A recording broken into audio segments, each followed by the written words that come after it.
What's up, peeps? Thank you for joining me for Soul Food Sundays. My name is Keita. If it's your first time joining me, if you are a returning viewer, what's happening? I am so fucking excited about the message that is about to come forward because I've been channeling some shit. I done made me some notes. I done pulled my books out. I got about 3 decks of cards out here, and we are about to go down this rabbit hole.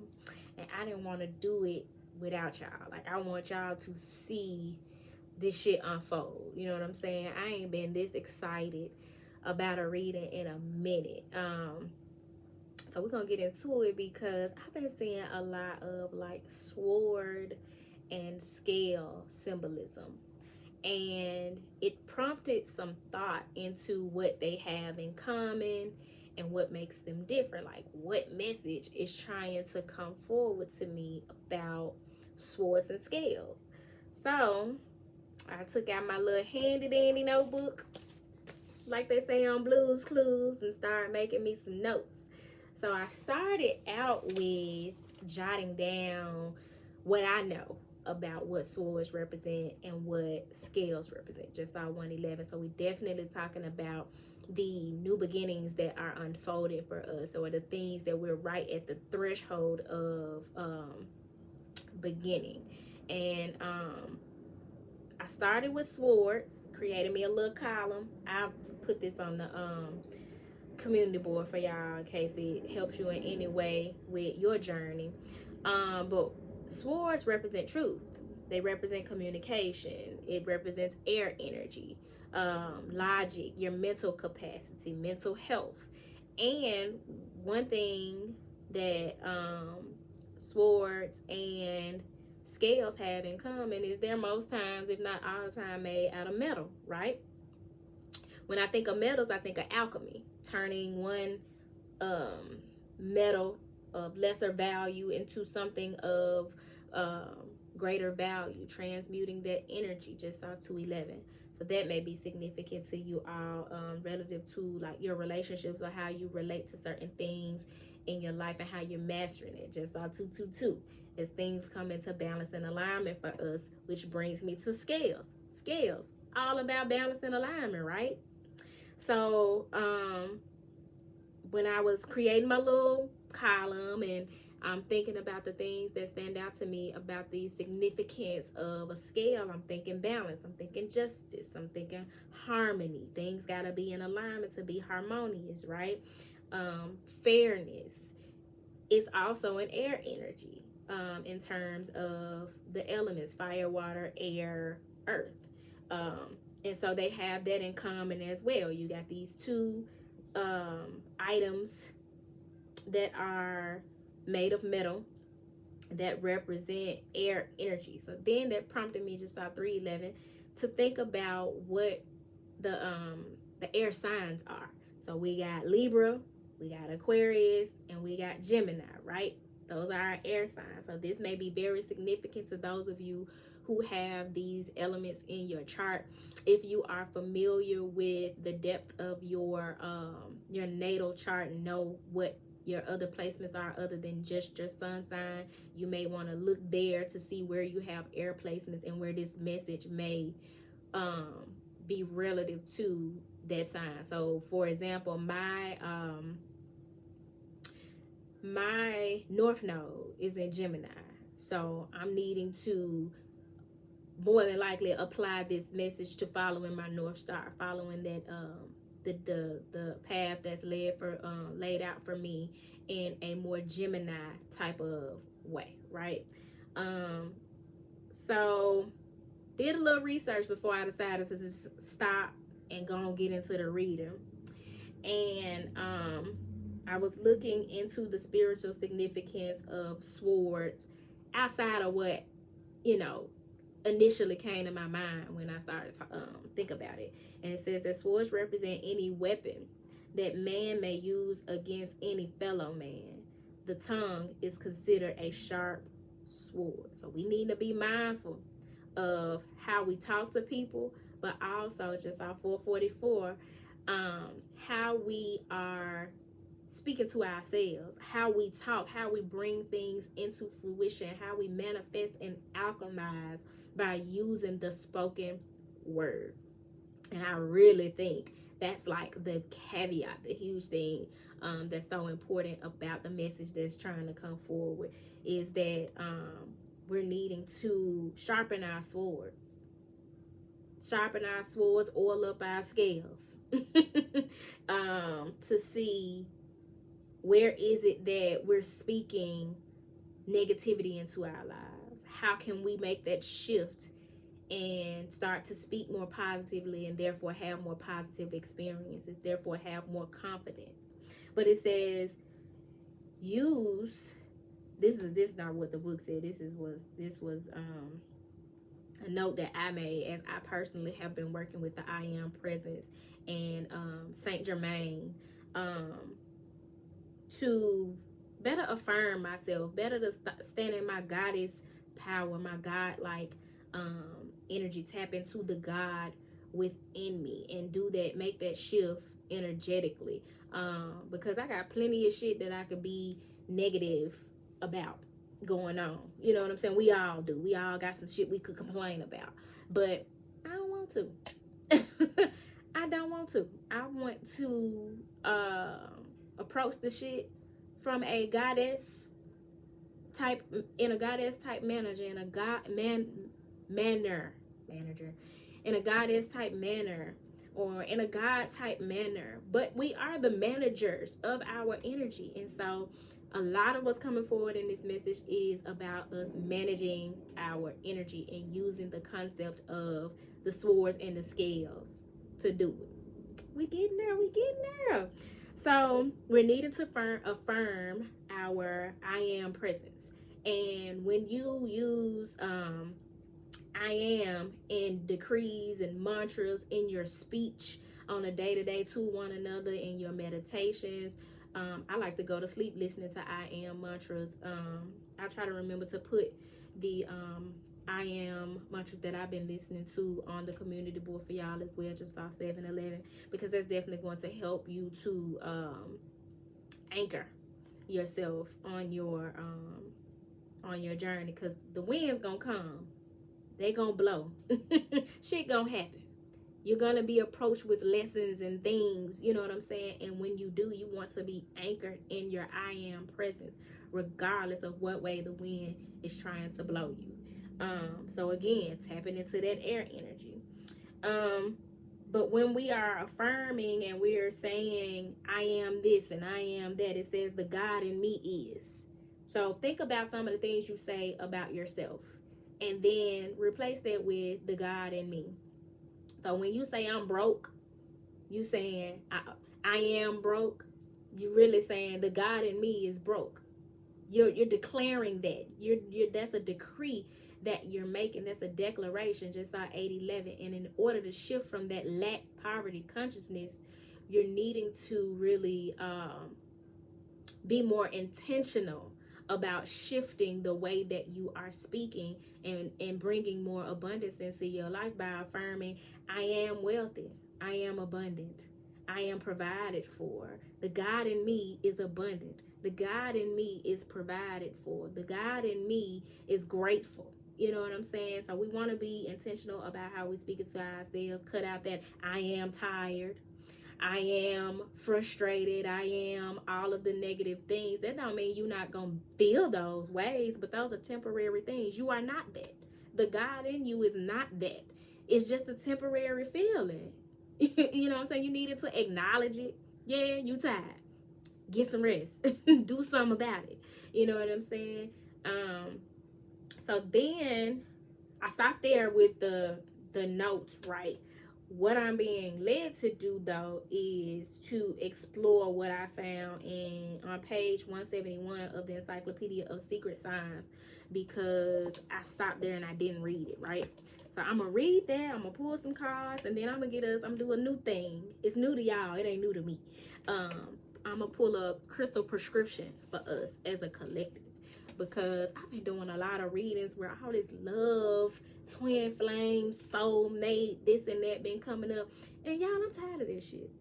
I'm tired of talking about it. You know what I'm saying? Like, I want to get back to those, even though I know they serve a purpose, and I'll still do them as I'm led to. But I want to be intentional with this Soul Food Sundays, talking about this journey as a light worker. You know what I'm saying? This journey of elevation and growth and ascension. Because you got those of us who've been on a journey for a minute. We done been through some dark nights of the soul, and we done this thing over and over again. And you got those who are maybe just experiencing their first dark night of the soul, or have only had a few and navigating this thing. And then you got those who have just started to go through their awakening, and it's like, what the fuck, you know what I'm saying? So I definitely want to make sure that I'm intentional about providing information that helps people, you are, regardless of what point you are at on the journey. So I was looking up scales in this book, it's a great reference book, the Element Encyclopedia of Secret Signs and Symbols. I got mine from the thrift store. I've had it for years. But some of these books be like a rare ass find in the thrift store. So I ain't gonna say you ain't gonna find it, but don't be surprised if you don't. But you can always use booksprice.com to search different books, or just Google to find like the most inexpensive copy of it to have in your library. Because at the time I was interested in these books, I could spend hours in the bookstore, y'all. I was interested in the books. I flipped through them like, yeah, this going home with me. But they would sit on my shelf for forever. And I'm finding now that I am using the shit out of them. The same with a lot of my crystals. Like, I would be attracted to my crystals, you know, if I'm at a metaphysical store or whatever, and I'd buy it at that point, and then still not really use it or do deep research into it or whatever. But I'm finding now, like, yeah, I'm tapping into what is it that I'm needing to work with, heal, whatever, and I'm going to my collection of crystals. I'm picking out that crystal, and I'm tapping into how to use that to help me shift that energy. So at different points on the journey, all the things that you're being intuitively led to do are intentional, just saw 1212, and they're calling us to get out of our comfort zones, to try something different, to do something new. So on page 171 of this book is a description of some commentary on the significance of the scale. And when I think of the scales, I also think of Mayat in Egyptian Kemetic spirituality, which is the goddess that I have tattooed here on my arm. And she represents justice. She represents harmony. She represents truth and balance, alignment. And it's going to give you a description of it, I'm sure, in this book, because it kind of starts out with it. But I'm excited to get into the rest of it because I didn't read past the first few sentences. So it says, wherever scales or balances appear in mystical symbolism, they are generally used to denote a metaphorical kind of weighing rather than a physical one. Mayat, the Egyptian goddess of truth, balances the heart, representing the conscience, on one side of the scales against justice, the ostrich feather, or the other. The ostrich feather is a useful analogy for justice since, unlike other feathers, its two sides are perfectly balanced. Other mythological and religious characters that hold the scales as a symbol of just judgment and authority share the iconography of Mayat. These figures include Saint Michael, the archangel of the Day of Judgment. The astrological sign of Libra, too, is symbolized by the scales. The notion of finding balance between opposing forces is a common thread running through esoteric beliefs, including alchemy. I told you it's some alchemization going on.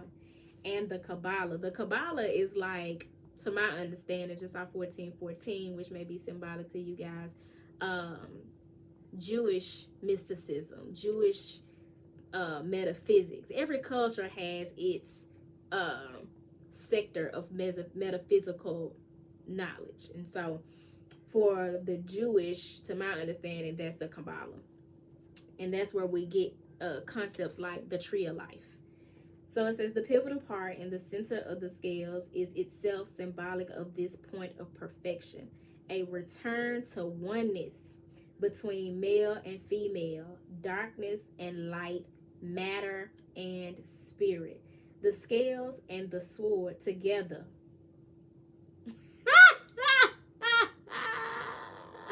Can I make this shit up? I can't. The scales and the sword together stand for truth and justice combined. And here come my throat chakra. Y'all, we're going to have to speak, stand, walk, operate in truth and justice, no matter where you are on the journey. For many of us as a collective, that's the lesson. That's the goal. That's the priority. And emphasis on that speak. Because when nothing going on with my throat before I read that. Matter of fact,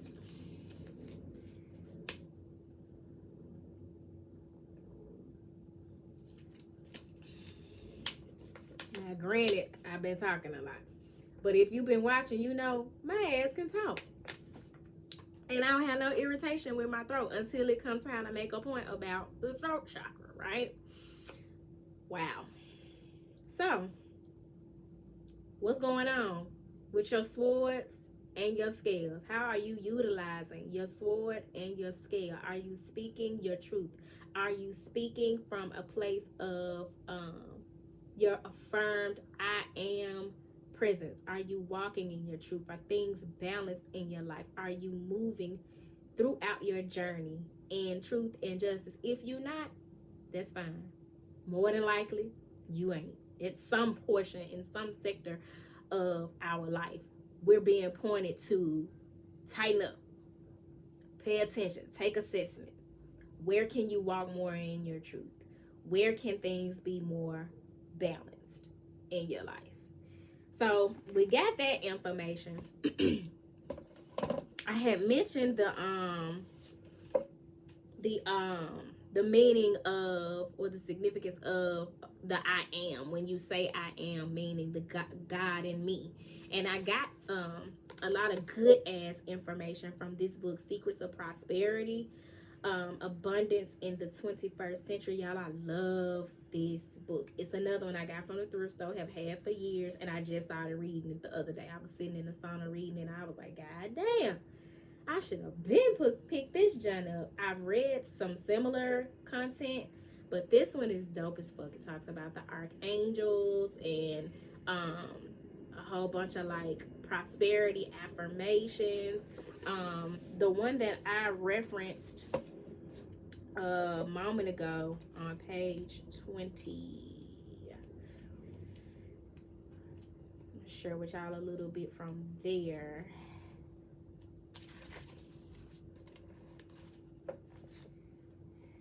This it says, give this affirmation 3 times, 33 times, or until you feel a release.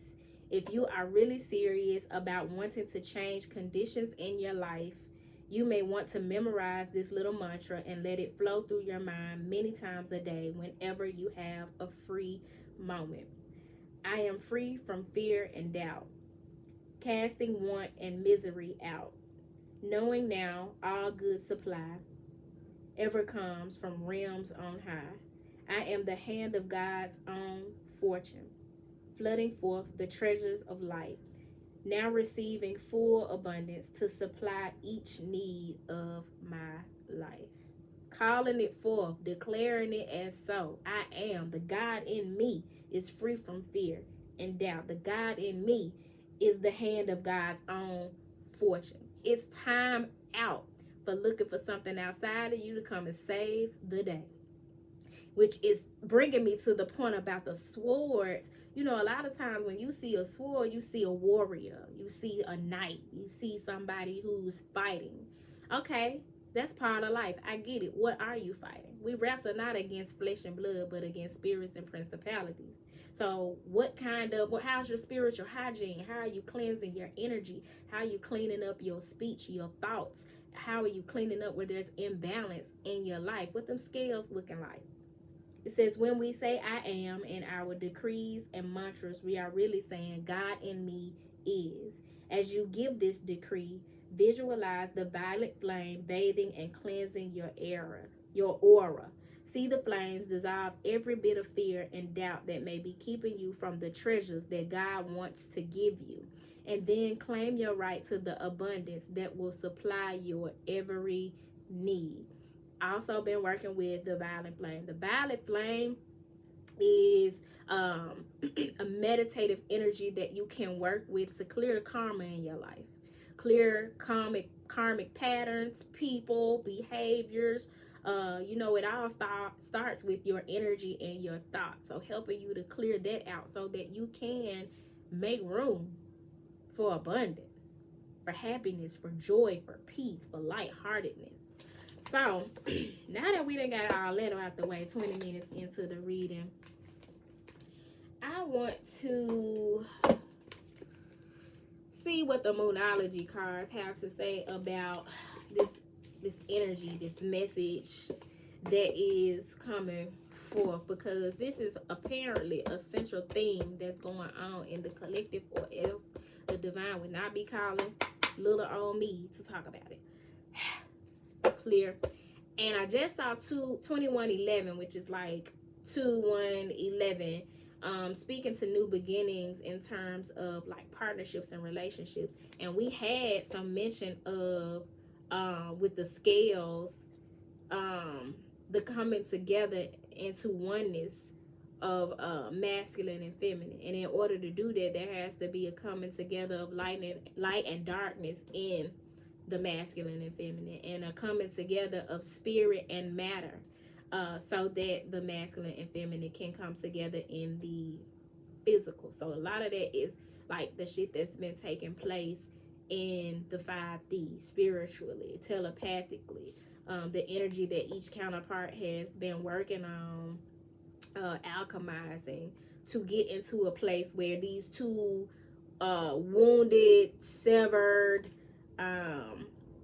vexed, unhealed souls do the work to heal, to grow, to evolve, and get to a place where they're in a healthy enough place. Just saw 2222, to come into union, to be in balance, to experience and create synergy, which is that energy of being able to create something that is more phenomenal than either of the parts could create separately. So Spirit, please clarify the message that is coming forward from me to your people at this time. I think that was the "You Are Good Enough" card that just was peeping out, which would make perfect sense. Okay, all right, that's a lot, but I'm obedience to the Most High God. It fell face down, so this is the stuff that's in your blind spot, or you not possibly, like, you're not sure of, or you don't even know about type shit. A new romantic cycle begins. New moon in Libra. I told y'all, I be wanting to talk about some other shit. And then here come the love and the romance and the twin flames and the soulmates and all the things. And what we got here? Fucking scales. I cannot make this shit up, y'all. New moon in Libra. We got a lot of counterparts that are now in alignment. The masculine been doing his work, the feminine been doing her work, and now they're in a position where they are more compatible and able to, in divine timing, link up and do what it is that the divine created them to do, what they signed up to do according to their sacred contract. Because you got these twin flames, these soulmates, who are meant to come together to for a divine mission, for sacred mission. And for some of y'all, it's to be parents, to bring forth star seeds. You may be giving birth to the next president of the United States, or Yugoslavia, or the CEO of the United Nations, or the person who's going to invent the thing that's going to help advance technology. Like, that's mission on earth, because those are earthly things. So a new romantic cycle begins because you got These masculines and these feminine energies coming into alignment. That is dope as hell, because what that mean is you got somebody that ain't gonna be draining and pulling on your damn energy, because they ain't on your level, and you trying to change them, and you trying to be patient and kind and all the things, and they like way beyond, way back there on the journey.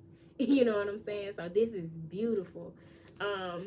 That means both parties been doing their work, and your hard work is paying off. I said that shit not even realizing what I'm looking for. You've been doing that work, and the work is paying off. New moon in Capricorn. Again, 2 new moon energies. Some shit manifesting into your 3D reality. As a result of being mindful of your words, being mindful of how you using your sword, affirming yourself, protecting your energy. Balancing the scales. This shit giving me chills. You and your loved ones are safe. Another new moon energy with the new moon in Cancer. Being vulnerable. Feeling like you can be more expressive. Knowing that the divine has your back and you're provided for. You're abundant. You don't have to walk and live in lack consciousness. You and your boo. You and your people, all them people that was dependent on you, and you went throughout your life feeling like if you didn't do it, it wasn't gonna get done. They good. They safe. Balance them scales. Prioritize what's important to you. Use your sword to cut out that shit that no longer serves you. The people who don't prioritize you. They gonna be all right. It's not up to you to make sure that they all right. You and your loved ones are safe. Stop using that shit as an excuse. Come out of that shell. You know, crabs, we talked about this in one of the more recent videos about how crabs have shells to protect them. But at some point, they grow out of them. You and your loved ones are safe. So it's safe for you to be more vulnerable and expressive. And quit worrying about shit. Because nothing will come of this situation. That whole damnation story that you've created in your head, it's nothing gonna come of it, because you're doing a better job of shifting your consciousness, shifting your mind, shifting the way that you speak. Now you know what the weapon of choice is. Transmutation, alchemy, shifting how you talking to yourself and how you talking to people and who you interacting with, what environments that you are frequenting that would drain your energy. This is the void of course moon. Ain't no void. You lack nothing. So now knowing that you lack nothing, you're abundant, you can get out of your head worrying about where this gonna come from, how you gonna acquire this, how you gonna appease this person and that person, because you are afraid of whatever outcome. Nothing will come of thinking like that. Bottom of the deck. Top of the deck.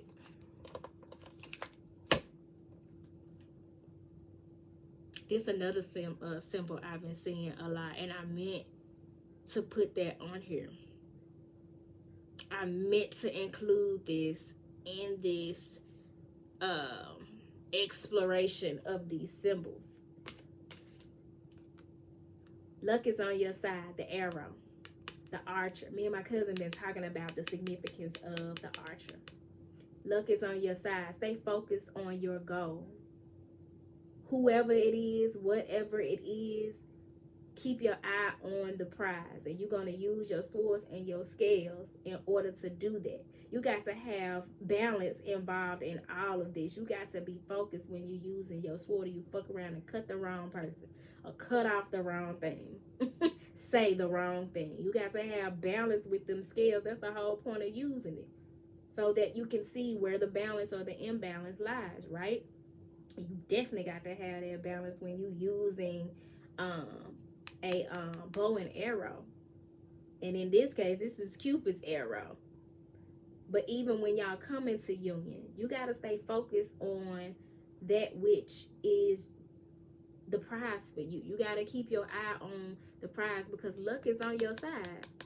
What you want, the divine wants you to have. What you want, wants you to. things are going to work out in your favor. Supporting this, nothing will come of all that worrying and negative thinking. New moon in Sagittarius, more new moon energy. The Sagittarius energy is like an explorer. It's free spirited. It aims to like learn and grow and expand and not be bound by tradition or the patriarchy or constructs. You know what I'm saying? Luck is on your side. This is so fucking dope. And at the bottom of the deck, don't let your past hold you back. You got a new romantic cycle begins with this here scale. We started off with that with the moonology, right? And then you got don't let your past hold you back. Don't let shit hold you back from this new romantic cycle. No excuses, not your own toxicity, none of that. You've been doing the work. You deserve the reward that is before you. Get it. Get it. Enjoy it. Cultivate it. Hold yourself responsible for it. You know what I'm saying? Because clearly the divine is giving us a gift and showing us how to maintain the gift, how to care for the gift, how to keep it. Because ain't no bigger slap in the face than somebody giving you something. Imagine you give somebody a gift. You done worked hard to get that person that gift. You put some thought into that gift. You love them. And you trying to show your love. You give a person a gift and then they just, next time you come over there, that motherfucker in the trash, in the garage, collecting dust. They ain't never used it, or they didn't use it and broke it. They was irresponsible with it. You know what I'm saying? Like, God's trying to teach us how to obtain these relationships, obtain these goals, and also how to keep them for the long haul, how to have longevity with them, and how to be productive and produce fruit with them. I be seeing couples and people in relationship, and you know, they like to brag about being in relationship. Oh, I got a man. Oh, I got a husband. But when it comes to the fruit of that connection, it's like, the fuck y'all doing? Over there just twiddling your thumbs and playing Uno? Like, y'all don't like each other. Ain't shit productive done come out of the relationship. And kids don't count. You know what I'm saying? Like, that, you can have them, but how productive are, not even productive, because that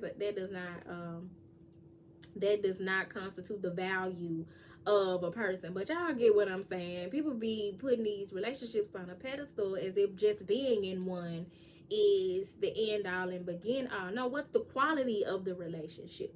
What have the two come together to produce? It's time to show the world the real you, y'all.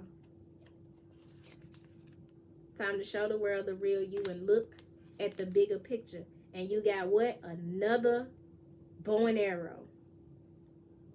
Because a fiery climax approaches and you're ready for it. You've done the work. This is beautiful. I was going to pull from the light workers, but instead I'm going to get the crystal prescription because I want to make sure I have time to read what that commentary says as well. And I normally get that by way of bibliomancy. So Spirit, please show your people which crystal they should work with if they resonate with this, the energy of the message that's coming forward, supporting them working with their sword, their scales, and their arrow.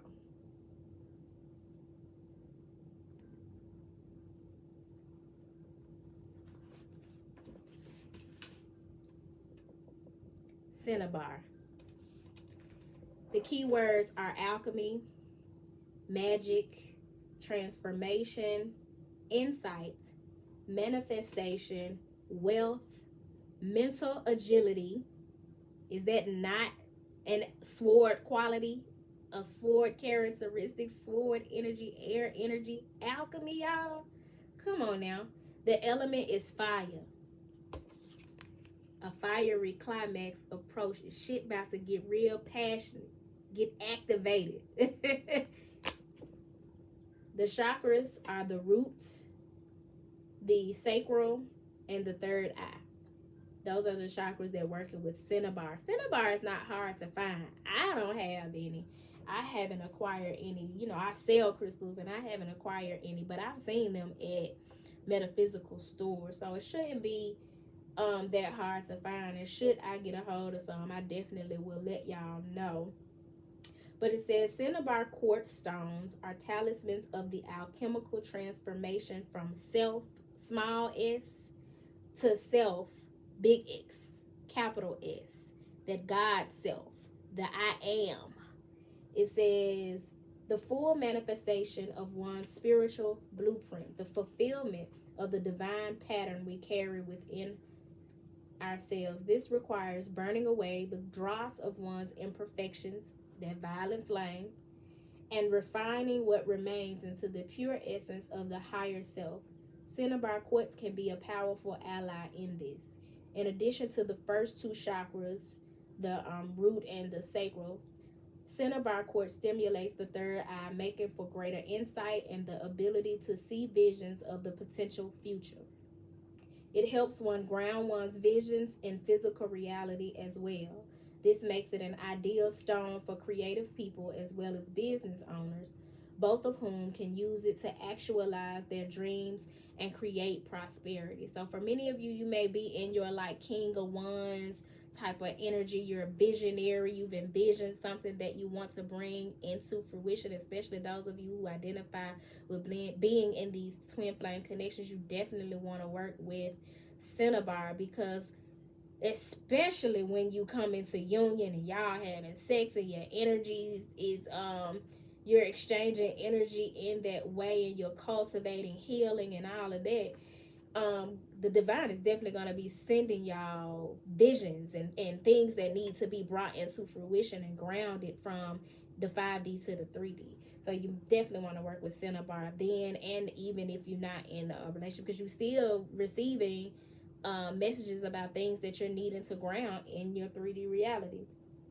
So it says the alchemical nature of this stone fits perfectly with the understanding that it can align, that's that scales energy, balance and remove blockages in one's energy body. Such attunement is at the core of transformation. Also, such attributes as the ability to attract wealth and manifest invincibility are components of the full range of capacities one might ascribe to the fulfilled blueprint of what one is meant to be. One may also say that cinnabar quartz is the stone of the magician archetype. I ain't pulled no tarot, but if I did, I would not be surprised if the magician came out in that reading. But it says the magician acts as a conscious conduit between the spiritual and material worlds. Remember when I first started to read, I said I saw 111. The magician card in the tarot is the number one, because that is that point where you are tapping into your infinite ability, that God self, that I am presence, knowing that you have all that you need to manifest that which you desire. You got all the tools and resources, be they in this realm or another. So the alignment between these counterparts that's coming forth and the balance that's taking place with the scales is that now both counterparts are starting to realize that within themselves, starting to embody that energy, making them even more powerful master manifestors. The magician acts as a conscious conduit between the spiritual and material worlds through the direction of personal will and alignment with divine will. The magician can tweak the currents of universal flow in order to manifest its various gifts in this world. If one feels a kinship to the magician archetype, cinnabar quartz can assist one in acting with true results in the magician's way. Wearing the stone as an amulet or carrying it in a medicinal pouch will allow the energies to work through one's auric field. One is cautioned to remember that archetypal energies do not belong to us, and that the use of them for purely selfish motives can produce undesired results, as in the tale of the sorcerer's apprentice. I'm not familiar with that one, but it's bringing to mind, and it may be the same thing, the story of Merlin and the sword and the stone. And with the sword and the stone, I think that might be the same story. With the sword and the stone, this sword was given particular power, and like only the true king could get it out of this stone. Somebody tried and they failed, or it worked against them, but then somebody else came, I think King or somebody, and it worked or whatever. Y'all read it. It's been a minute since I read it, but yeah, that may be the same story. Cinnabar is a mercury sulfide, and this mineral is aligned with the god Mercury. All is not also known as Hermes or Thoth. These stones can aid one in manifesting such traits as mental agility, speed of thought, intellectual brilliance, for which these gods are known. I've been working with thought energy a lot too. The emerald tablets, meditations, and just doing research on the energy of the Thoth. All are attributes of the divine human, which these stones help one to become. Cinnabar and cinnabar quartz work in synergy with zincite, red garnet, cuprite, carnelian, and black tourmaline. I do have some black tourmaline, so if you need some black tourmaline, hit me up. I think I got like maybe 3 pieces. They $5 a piece. For activation of the lower chakras and grounding of one's energies. They also help to ground the energies aroused by the magician in his or her work of manifestation. Adding phenacite to cinnabar quartz. That's something I gotta get, because in this book you damn near can put phenacite with anything, and it's going to enhance the energy of the other crystals. But it says adding phenacite to cinnabar quartz will increase one's visionary capacities, making one's spiritual path a clearer choice. I'm not going to read the rest of this, but I am going to share with y'all the breakdown of the different uses of cinnabar. So for spiritual purposes, it says cinnabar teaches us that physicality is not as solid as it appears, but is in fact a constantly shifting and flowing expression of energy that can be manipulated and transformed. It is a powerful stone of spiritual alchemists who wish to practice shape-shifting, magical manifestation, and other types of transformation. This for my shaman, my people who tap into shaman-like energy. It says it assists in perceiving the divine through sexual union. I told y'all. Once these twin flames come together, this divine masculine and divine feminine energy, the kind of magic and alchemy and healing and transformation that's about to be taking place by way of sexual intercourse, sexual union, which ain't necessarily about penetrating. Come on now.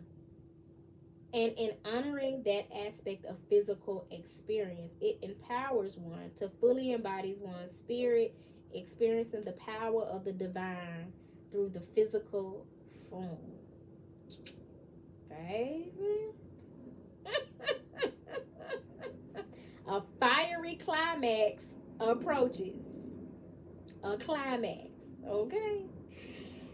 Emotionally, cinnabar is stimulating to the emotional body and can assist one in releasing buried resentment, anger, and fear. It can help one courageously face one's reality without denial or rationalization. That is like when what they call falling on, when the warrior or the knight falls on his own sword type of energy. When you done over rationalize and you in denial and you're not using your ability to tap into mental clarity or mental agility, your air energy, you not communicating. That is what's called falling on your own sword, because you only hurting, ultimately you hurting other people, but ultimately you hurt yourself, right? Especially emotionally, because you don't do nothing but repress the things that you're needing to express. Physically, cinnabar is excellent in treating deep-seated or systemic infections, whether they be viral or bacterial. It helps to stimulate the immune system and purify the blood. It can be used to support treatment of HIV, herpes, staph and strep infections, and fungal infections. Its energy can be useful in healing warts, lesions, and boils, and it can be used to balance sexual and fertility issues. The affirmation associated with Cinnabar is, I call forth the divine blueprint of my highest self, and through me, the patterns of spirit manifest in the physical world. I'm gonna say that again because I fucked it up. I call forth the divine blueprint of my highest self, and through me, the patterns of spirit manifest in the physical world. This is what Cinnabar looks like, y'all.